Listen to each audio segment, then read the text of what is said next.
We always thought that it was most important to be a songwriter, you know, to write songs, and especially writing a song that's going to be there for the ages.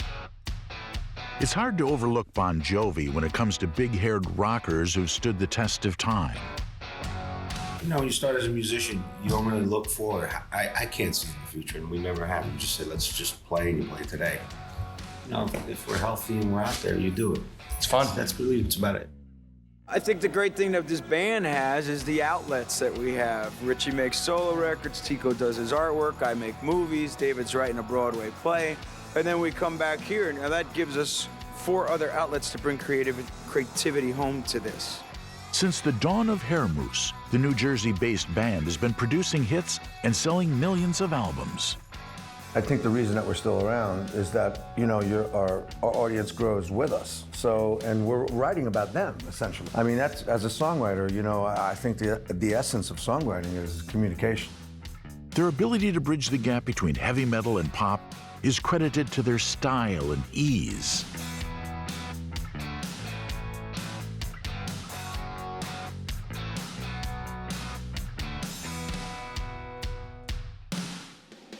At the age of 13, Jon Bon Jovi began playing live music with his first band, Raise, playing piano and guitar.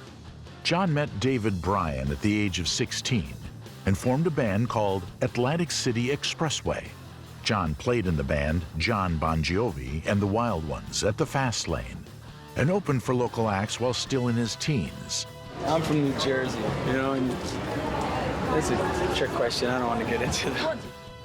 Jon recorded his first single, Runaway, in his cousin's studio, accompanied by studio musicians. A local radio station played the song on a compilation tape. After his time in school had ended, and he was working part-time at a woman's shoe store, Jon went to work for his cousin Tony Bon Jovi at Power Station Studios, a Manhattan recording facility.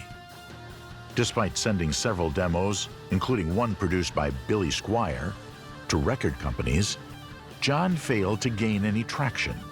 He recorded lead vocals on R2-D2 We Wish You a Merry Christmas for his cousin's Christmas in the Stars album. Jon visited the radio station WAPP 103.5 FM, The Apple, in New York, to write and sing the station's jingles. Upon talking with DJ Chip Hobart and WAPP's promotion director, John Lastman, Jon suggested that Runaway be included on the compilation album of local talents. Despite Jon's reluctance, he eventually gave them the song, which he re-recorded after an early recording with local musicians he called the All-Star Review. Guitarist Tim Pierce, keyboardist Roy Bittan, drummer Frankie LaRocca, and bassist Hugh McDonald. As the song began to receive airplay in the New York area, other stations in major markets picked it up. Jon called David Bryan, who in turn called bassist Alec Johnsuch and drummer Tico Torres, who were both formerly members of Phantom's Opera. Jon's friend and neighbor, Dave the Snake Sabo, was tapped to play lead guitar for a short tour supporting Runaway, although he never joined the group. They agreed that whoever made it first would help the other. Sabo went on to form the group Skid Row. Jon saw and was impressed with hometown guitarist Richie Sambora, who was referred to Jon by fellow bassist Alec Johnsuch and drummer Tico Torres. The musician had toured with Joe Cocker, played with a group called Mercy, and auditioned for Kiss, as well as playing on the album Lessons. He played bass for Message, a band featuring Alec Johnsuch. Torres was also an experienced musician, recording and performing live with Phantom's Opera, the Marvelettes, and Chuck Berry. He appeared on 26 records and had recently recorded with Frankie and the Knockouts, a Jersey band with hit singles during the early 1980s. Bryan quit the band he and Jon had formed so that he could study medicine. When he was in college, he decided he wanted to pursue music full-time and applied to Juilliard School, a New York music school. Jon called his friend and informed him that he was putting together a band and that a record deal seemed likely. So Bryan gave up his studies. Having played showcases and opened for local acts, the band caught the attention of Derek Schulman, who signed them to Mercury Records. John wanted a name for the band, so Pamela Maher, a friend of Richard Fisher and an employee of Doc McGee, suggested Bon Jovi, following the example of Van Halen and other well-known two-word bands. Johnny Electric was discarded in favor of this name. Pamela's suggestion of the name was not well received, but 2 years later they hit the top of the charts under that name. Their first hit single, Runaway, was recorded on the band's debut album, Bon Jovi, with the help of their manager, Don McGee. The album reached number 43 on the Billboard 200 album chart. Soon the group was opening for Scorpions in America and Kiss in Europe.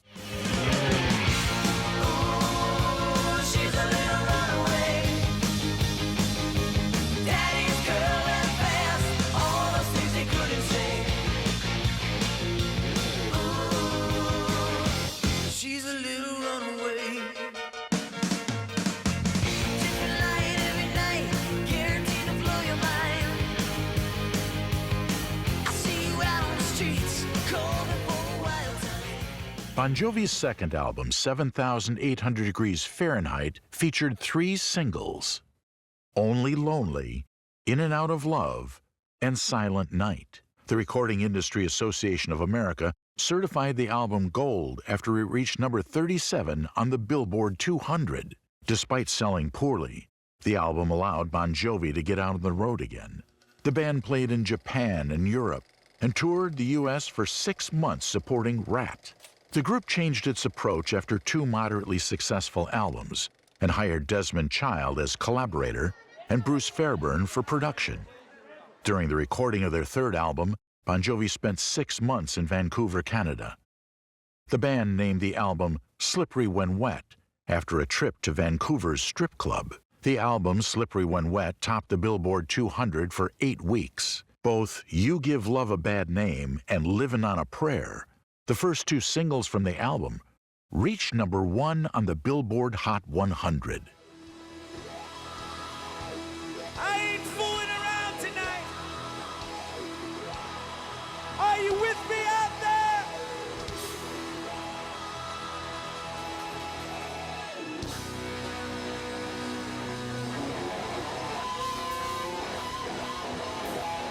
Oh, yeah. I smell trouble in the air in Vegas tonight. And I say, shout it out, mean you're to blame, baby. You give love. Here we go.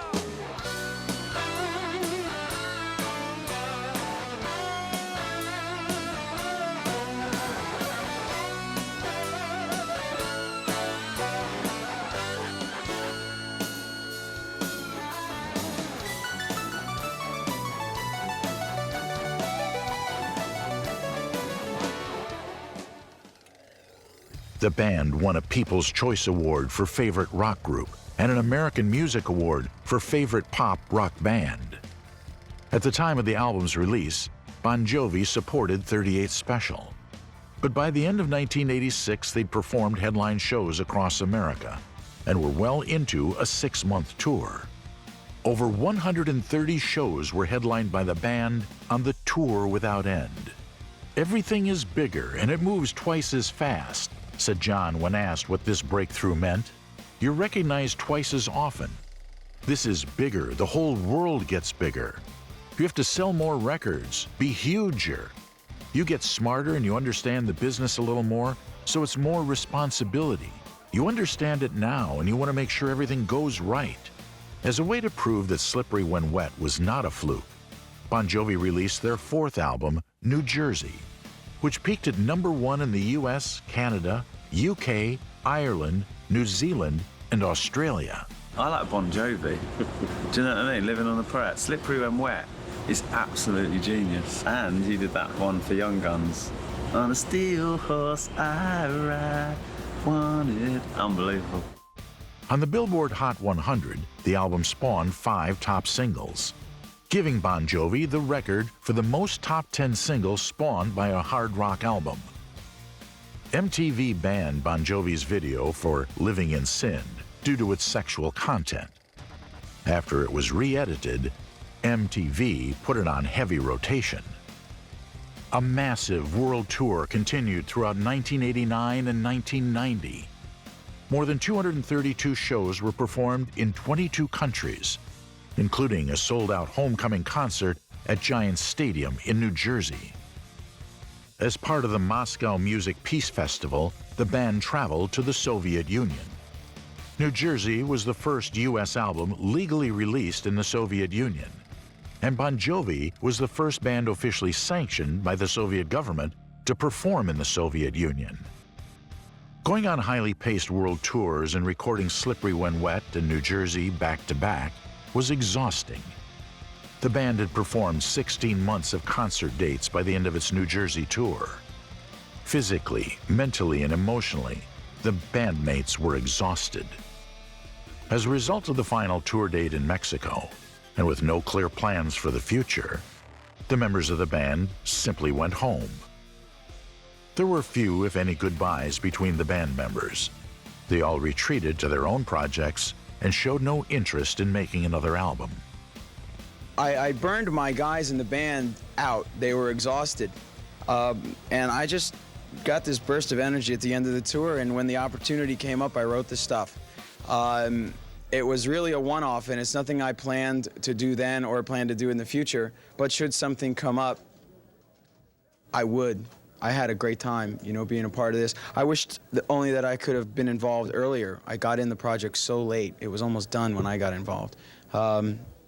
I would do it again if the opportunity was right. I think the great thing that this band has is the outlets that we have. Richie makes solo records, Tico does his artwork, I make movies, David's writing a Broadway play, and then we come back here. Now that gives us 4 other outlets to bring creativity home to this. Jon was disillusioned with the music business and unhappy with the status quo.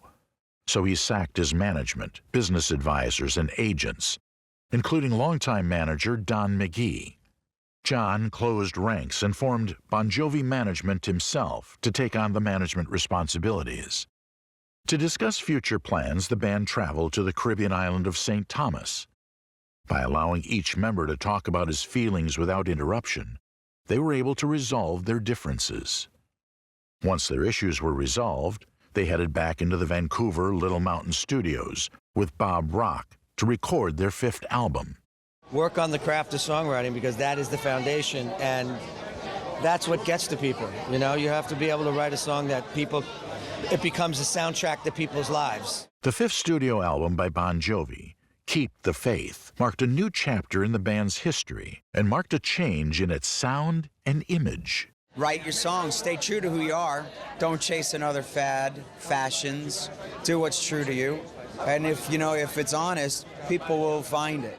Instead of heavy drums and wild guitar solos, the album introduced a more mature sound of Bon Jovi and contained more serious lyrics. Jon's hair attracted a lot of attention, and he made CNN headlines when he cut his hair. The band played a few dates at the small New Jersey clubs where they began their career to promote Keep the Faith. An MTV Unplugged episode featuring the band was unlike any other. Bon Jovi performed acoustic and electric versions of classic hits, Bon Jovi, and non-Bon Jovi songs, as well as new material from Keep the Faith in a close-up, in-the-round stage setting. It doesn't make a difference if we make it or not. We got each other, that's a lot for love. We'll give it a shot. Whoa, we're halfway there. Oh, leave it on a prayer. Take my hand, we'll make it, I swear. Whoa, leave it on a prayer. When we played acoustic and started the Unplugged craze back in the 80s, that was just a situation where we thought that the audience, who were a bunch of our peers, it was going to be difficult to work that crowd, you know? And so we thought, well, let's just break it down to the way it all begins, which is 2 acoustic guitars, barefoot, sitting on the stage. And we did. And the beauty of it is it was the anti-production. It was the anti-big, moment that other artists were doing. And it was the simplicity of the song that resonated. To promote the album, Bon Jovi toured the world extensively. visiting countries they had never been to before, and headlining stadiums across South America, Europe, Asia, and Australia. The band released their greatest hits album, Crossroad, in 1994. The first single from the album became the band's best-selling single and topped the Billboard Hot 100 for 6 months. A World Music Award was given to Bon Jovi for best-selling rock band. It's how you did it when you began. You write a song for you, and if people love it, they'll find it. It's really not about how many units, you know? I mean, it really isn't. We get to go out and play to the amounts of people that we're accustomed to, and you write songs that you want to share with people. So then what happens is out of our control, but it's not frustrating. In the same year, Bon Jovi's bassist, Alec Johnsuch, left the band. The first lineup change since the band began. Hugh McDonald, who played bass on Runaway, unofficially replaced Such. John said regarding the departure of Such, "Of course it hurts, but I learned to accept it and respect it. The fact that I'm a workaholic, studio in, studio out, stage on, stage off, want to be dealing with music day and night, doesn't mean everyone else has to adjust to that pace." We get stronger because of the bond. You know, it was us against the world when we started out. And then a lot of people joined the band and came along for that ride. And now we seem to have 2 generations of fans for nearly 3 decades. A lot of friends. During the band's European tour, their 6th studio album, These Days, was released. The song debuted at #1 in the UK and remained there for 4 consecutive weeks. In the same year, the band won the Brit Award for Best International Band and the MTV Europe Music Award for Best Rock Group. The band's These Days tour sold out 3 nights at London's historic Wembley Stadium.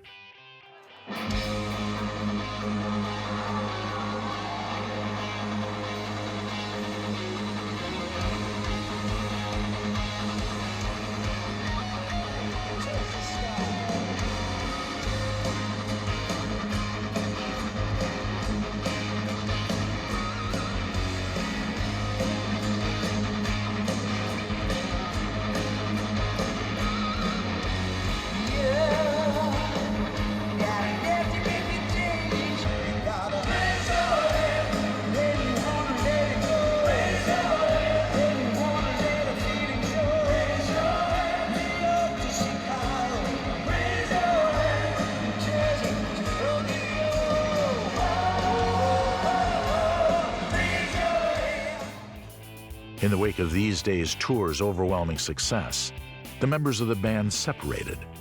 However, unlike the period following the New Jersey tour, tainted with uncertainty, this break was a decision made consciously by the group.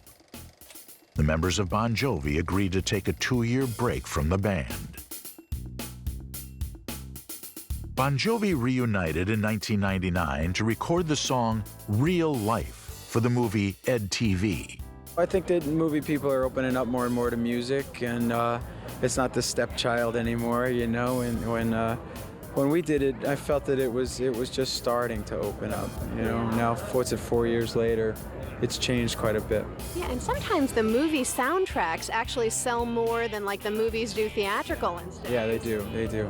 It's good to see the 2 melding. Record companies are getting wise to it, and movie companies are getting wise to it. It's about time they got it together. Yeah, and some of the bigger labels might start, you know, really getting in there with like the Sony and the Warner Brothers. They are. You know, They are. turning more. Is it bigger possibilities then for you, do you think? I'm doing more and more music for movies. Yeah, it's fun to do. Following a nearly 4-year hiatus, during which several of the band members pursued independent projects, Bon Jovi regrouped to begin work on their next studio album. The band's 7th studio album, Crush, was sort of a comeback. He's been happily married to Dorothea Hurley since the beginning of his career. Despite the appearance of his music suggesting a bed-jumping rocker lifestyle. They run a chain of restaurants called JBJ Soul Kitchen, where customers pre-purchase food for homeless people as a way to pay it forward. While the 2 met in high school and started dating in the early 80s, they waited to get married because John's rock and roll career was on the rise, and it likely would have been too complicated to tie the knot at the same time. John married Dorothea, his high school sweetheart, at Graceland Wedding Chapel in 1989. Together, they have 4 children, are a happy family, and John's rock and roll life hasn't torn them apart, which is quite the achievement when compared to the romances of other rock band members who rose to stardom in the 1980s and 1990s. Look, when you hear that 300,000 people in New York City are going to be coming for a meal at a food bank in the 5 boroughs, this is New York City. This is America. It's 2009. It's unacceptable. And my foundation has been involved in building affordable housing for 5 years now, and we've provided housing to 140 families, as well as veterans home in Philadelphia and a women's shelter over the Christmas holiday season we just built. We're in the process of doing a 50-unit build in Newark. To me, that's the satisfaction, you know, putting a roof over a family's head, helping them with job training and service providing. Then when you see it's compounded in these tough economic times, that people are going hungry, this is the opportunity for us to shine a light on that in America, because people want to help. So they sometimes just don't know how or who. Sambora was married to actress Heather Locklear, with whom he has a daughter. They were married in 1994 but divorced in 2007 due to irreconcilable differences. In the years following their highly publicized divorce, Locklear struggled with personal issues, but Sambora has continued to support his ex-wife and mother of his daughter.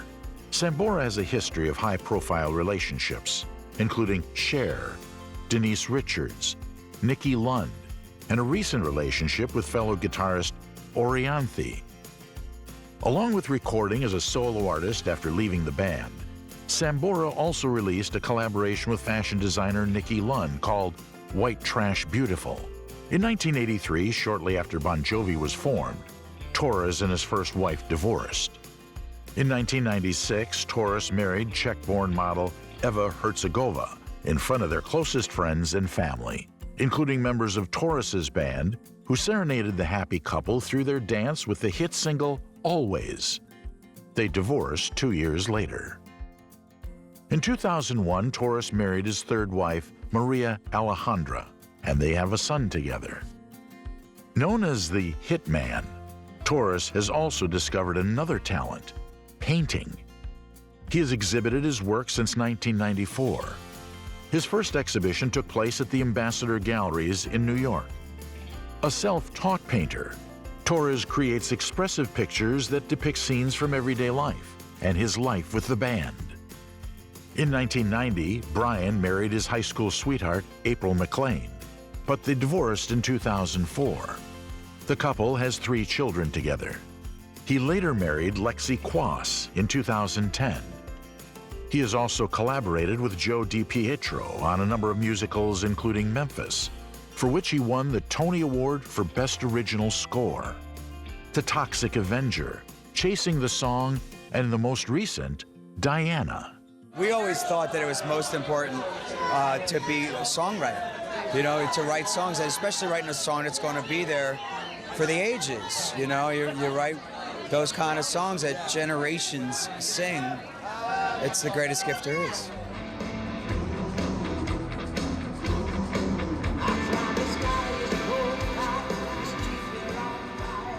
And in a strange way, I don't think we've achieved our highest moment yet. You know, just to be able to do it at this level is fantastic. And every step along the way, believe me, we thought that was the big time. You know, getting a record deal, to Slippery When Wet, to Keep the Faith, to the resurgence with Crush, you know, to being here today. Every time you do another project, it seems to take you to another level, and I don't think there is any end in sight.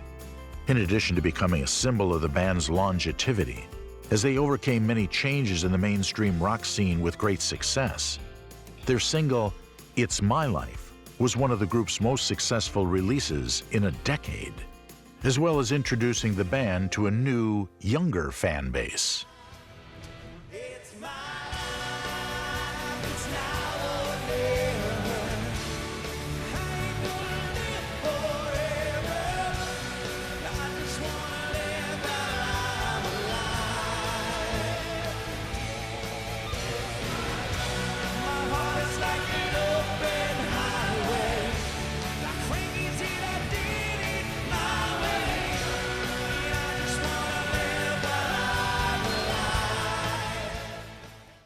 When you take the CD package home from a retail outlet, if you put it up on your wall, not only will the app work, but we're gonna update that living, breathing piece of paper every night throughout the course of the tour. So actually for me, as a fan, I'd rather have the CD jacket sitting on that wall. I think it makes it that much more engaging for the younger fan who isn't as old as I am, that used to hold that album cover, you know, when that mattered, when the Sticky Fingers album cover, or, you know, the gatefolds and those kinds of things, you know. So it's to re-engage artwork again. Bon Jovi played 2 sold-out concerts at London's Wembley Stadium before it was demolished. During their tour, the band released an album of live performances from throughout their career entitled One Wild Night Live. Those songs were selected from Bon Jovi's archive of recorded material from their earliest days on the road, right up to their current tour. The band expected a brief vacation before beginning work on the 8th studio album. But the world changed on September 11th, 2001. Both Jon and Sambora recorded America the Beautiful for the NFL, as well as filming public service announcements for the Red Cross. They also participated in the historic benefit concert, America, a tribute to heroes telethon.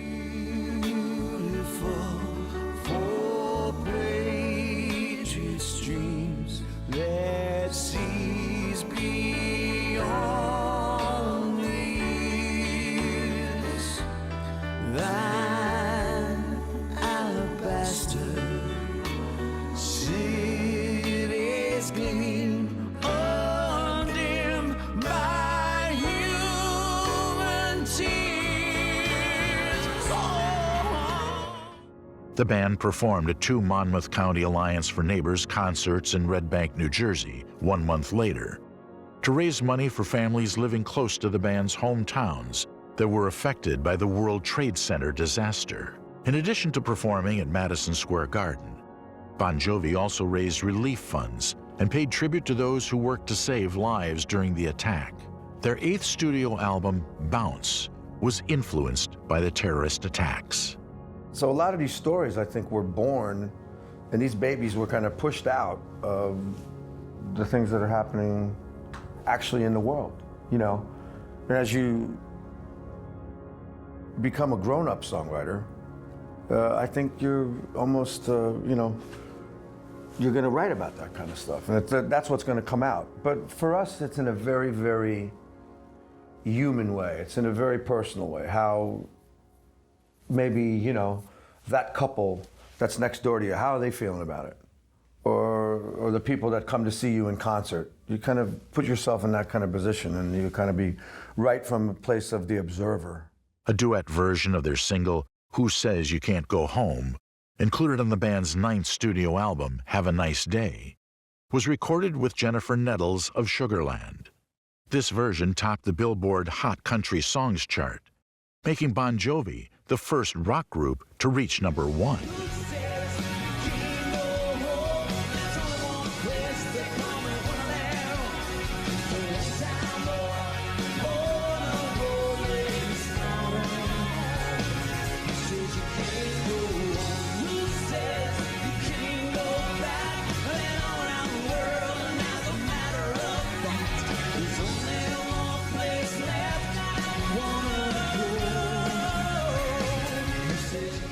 Following the release of the album, the band went on a worldwide tour.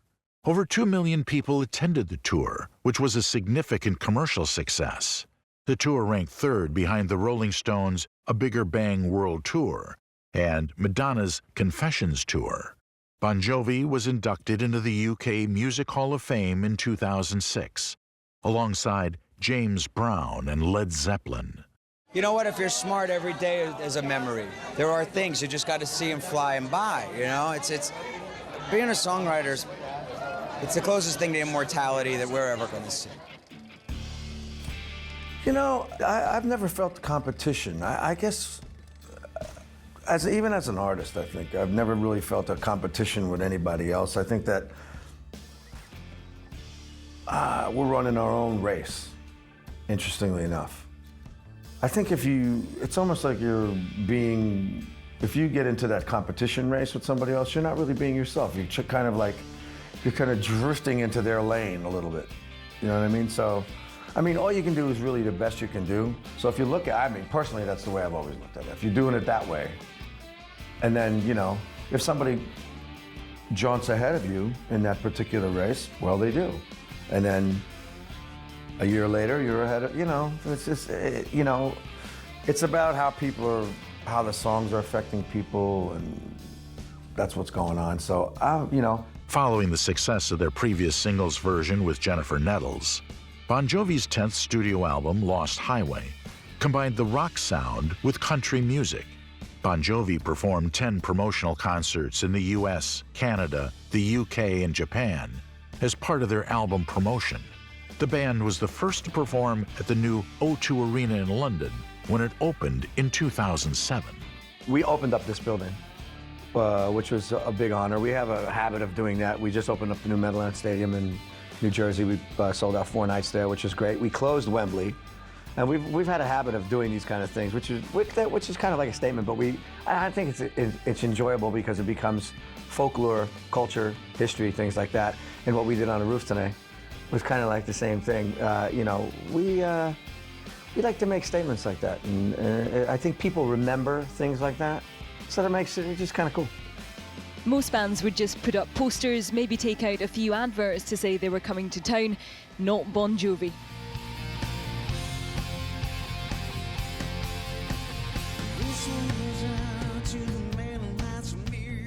Kicking off their 12-night residency at the O2 tonight, this was not so much a performance as a statement of intent.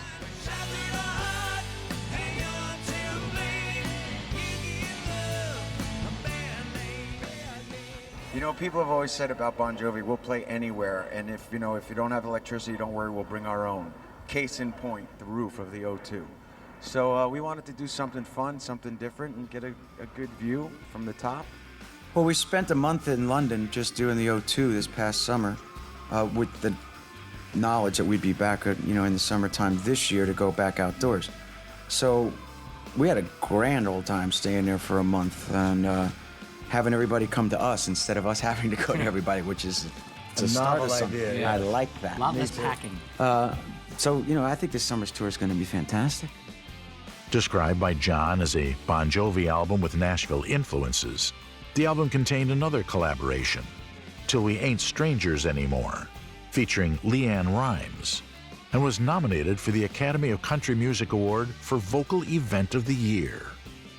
I think that we let some of the influences from those other songs in, and I think that's okay, because it's like, if you're looking at a song like Living on a Prayer, it's Tommy and Gina growing up, using those 2 characters that we put in that particular song, how they grew up through the years of making records now for the 30 years that we've been together, and Jon and I have been writing songs together.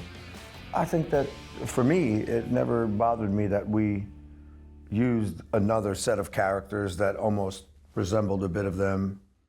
In 2009, Phil Griffin's documentary, When We Were Beautiful, premiered at the Tribeca Film Festival, chronicling Bon Jovi's ups and downs over the past 25 years, as well as following the band on a recent tour. The same year, Jon and Sambora were inducted into the Songwriters Hall of Fame.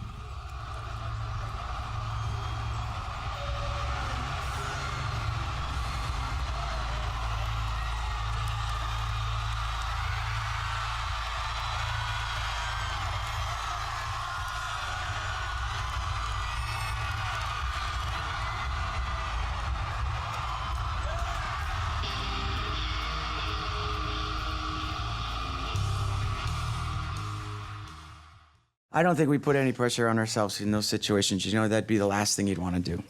We were given this wonderful accolade, and we said, okay, let's make it special. Let's invite everybody to a bar the night before and play for a while, just in a party atmosphere. So I hope you're all coming.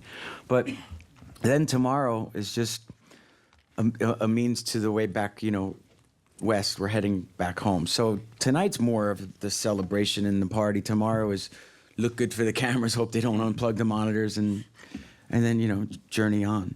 I don't think you can put that kind of pressure on yourself. No, it's never a pressure. It's a pleasure to play. It's fun. After their Nashville-influenced album, the band released their 11th studio album, The Circle, which returned to rock and roll.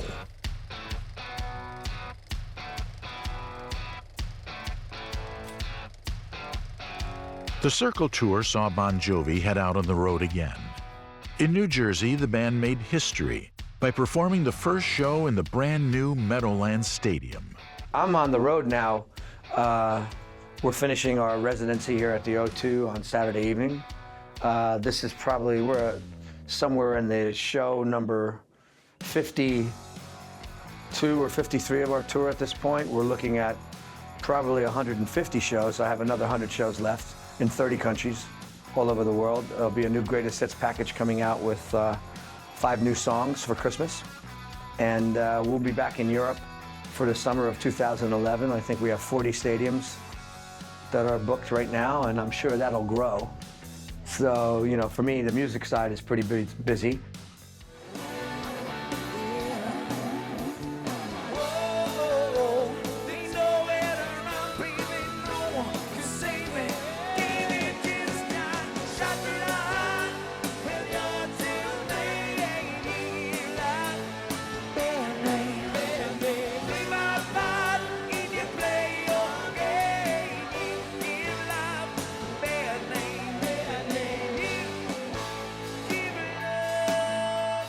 I think that, you know, you have to increasingly, the way the music business is changing on such a quick pace.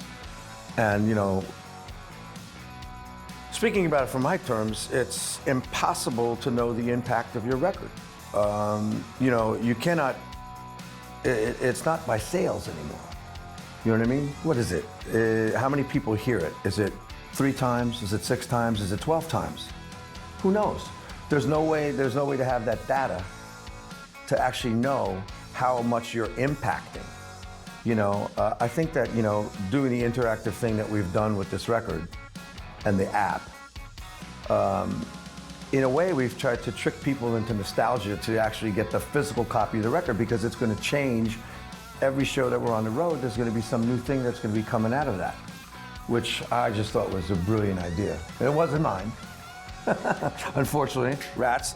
But, you know, I think that's, for me, you know, I'd love having that album cover. I couldn't wait to get it and see what the credits were and who produced it and who played what and what happened here and what happened there. And maybe this will put people into that mode again, you know. But that's our generation, you know, particularly, I think. And maybe one behind us, or hopefully 2 behind us. But now, I mean, you know, speaking about my daughter, who's 15 and a half years old, the whole album experience is almost gone.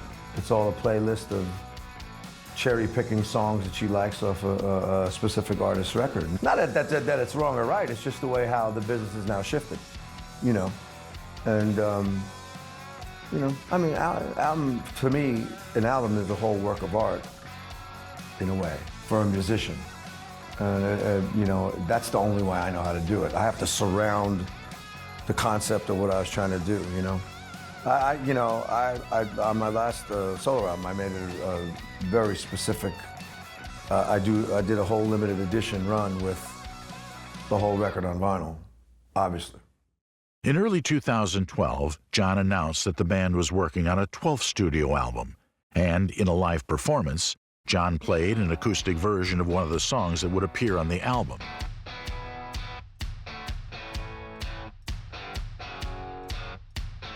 The new concert album by Bon Jovi, called Inside Out, featured content from previous tours.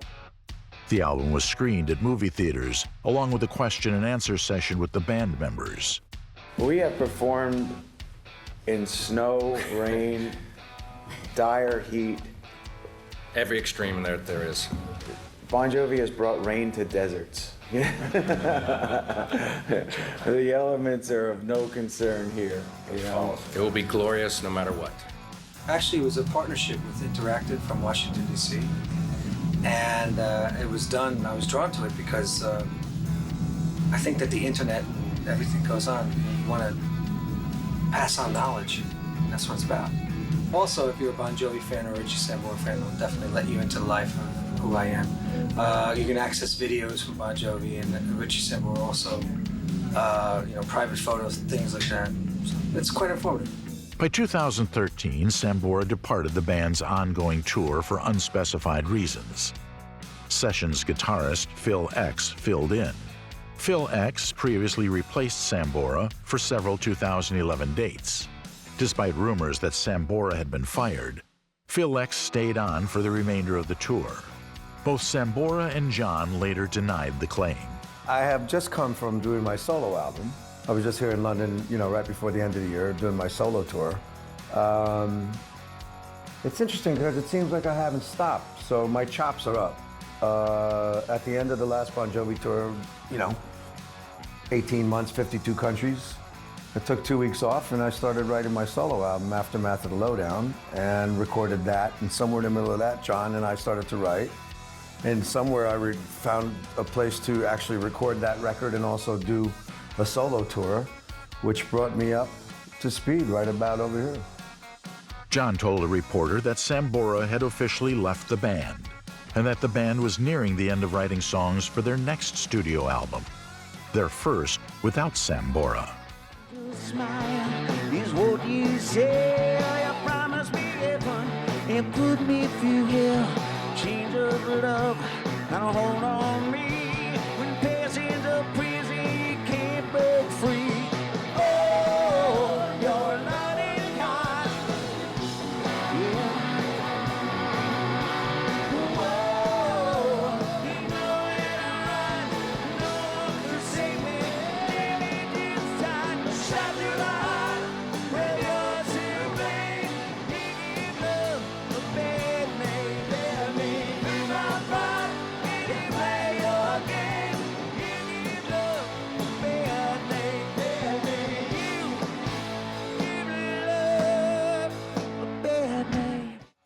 Bon Jovi released twin lead singles for the compilation album Burning Bridges in 2015. According to Jon, the album served as a fan record to tie in with an accompanying international tour. Bon Jovi's consultant said the band plans to release a new studio album and go on tour in 2016. Hugh McDonald and Phil X were also promoted to full-time band members as a result of the album's lead single, This House Is Not For Sale, featuring a music video. No time for looking back. The wolf is at the door. This heart, this soul, this house is not for sale. I stand each stone and I hammer each nail. This house is not for sale. When memories live and my dreams don't fail.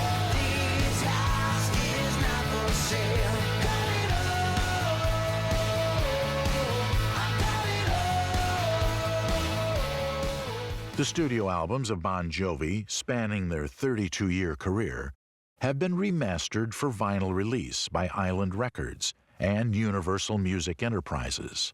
When you start as a musician, you don't really look forward. I can't see in the future, and we never have. You just say, let's just play, and you play today. If we're healthy and we're out there, you do it. It's fun. That's really. The Rock and Roll Hall of Fame announced in 2017 that Bon Jovi would be inducted in 2018, after winning the final ballot with over 1.1 million votes. At the Rock and Roll Hall of Fame induction ceremony, Jon invited Sambora and Such to appear with the band. It's pretty great, it goes to show you that stick around long enough, and I just feel great. We work very hard. We realize that songs are really what it's all about, and for us, it's that simple. It's just writing songs that are now part of the patchwork of American pop culture.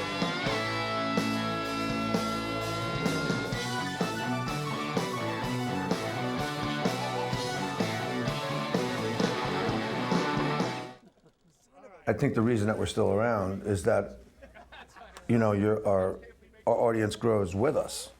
So, and we're writing about them, essentially. That's, as a songwriter, I think the essence of songwriting is communication. you're trying to communicate or you're trying to reach out and find some common ground with who's listening to the song. And if they get it, then it becomes the fabric and the soundtrack to their lives, which for me, many songs and many artists become the soundtrack of my life. And today it still continues. It never stops, hopefully. You know, if you're a music lover and an avid music listener, you're always going to get hit in the heart by someone that says, man, I feel like that, or that feels like me, you know, or that kind of thing. So when a songwriter and an artist be able to hit that kind of plateau, it's a fantastic thing. It's a privilege, really. In 2019, Jon announced on social media that the band planned to begin recording its 15th studio album.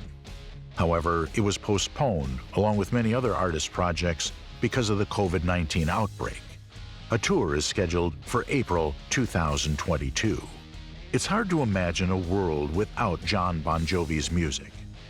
He formed his band over 40 years ago and quickly took the world by storm. Nearly 3 decades, it's 2 generations of fans. It's these 100+ millions of albums sold. It's beyond our wildest dreams, but if it's a dream, don't wake me. You know, it's very, very grateful. One of the most successful American rock bands of all time, the band sold more than 100 million records worldwide. You know, if you didn't really have the gratitude for that situation, you know, you get to do what you love to do for a living and have people receive you with all that love.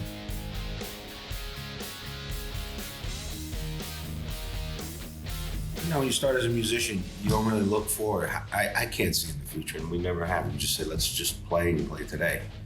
You know, if we're healthy and we're out there, you do it. It's fun. That's really what's about it.